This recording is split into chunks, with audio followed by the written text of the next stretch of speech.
Magandang araw po sa ating lahat. Narito na ang latest update sa magiging lagay ng ating panahon ngayong araw ng Miyerkules, ikapito ng Mayo 2025 at sa susunod na mga araw. Sa kasalukuyan ay dalawang cloud cluster ang minomonitor ng Pag-asa.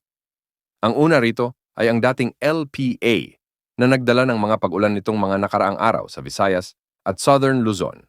Huli itong namataan sa layong 425 kilometro kanluran ng iba, Zambales. Sa ngayon ay wala na itong direktang epekto sa anumang bahagi ng ating bansa. Ang isa naman ay ang cloud cluster na nabuo kahapon bilang LPA sa silangan ng Visayas. Sa ngayon ay nasa katubigan na ito ng Kalibo Aklan, kaya nagdadala na ito ng mga pag-ulan sa Bicol Region Mimaropa, sa buong Visayas at sa Quezon Province.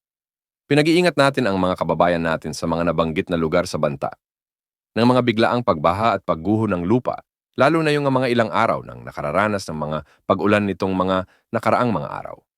Ayon sa Pag-asa, mababa naman ang tsansa nitong lumakas bilang bagyo sa mga susunod na oras at posibleng malusaw sa mga susunod na oras o araw. Dahil naman sa epekto ng easterlies, makikita natin sa ating satellite animations na nakararanas ng maulap na kalangitan na may mga kasamang pag-ulan at thunderstorms. Ang malaking bahagi ng Luzon, kasama na ang Metro Manila, sa nalalabing bahagi ng Visayas at sa Mindanao. Pinag-iingat natin ang mga kababayan natin sa mga nabanggit na lugar sa banta ng mga pagbaha at pagguho ng lupa, lalo na tuwing pagsapit ng hapon at gabi, ay posible ang malalakas na thunderstorms. Posibleng makaranas ng pag-ulan ngayong araw dahil sa mga localized thunderstorms na pinalalakas ng easterlies ang malaking bahagi ng Cordillera Administrative Region, ang ilang bahagi ng Ilocos Region, lalo na sa Ilocos Sur, Pangasinan at La Union, ilang bahagi ng Central Luzon, particular sa Tarlac, ilang bahagi ng Pampanga, ang northern portion ng Bataan, sa may Bulacan at Nueva Ecija, at ilang bahagi ng Cagayan Valley, lalo na sa Isabel at mainland Cagayan.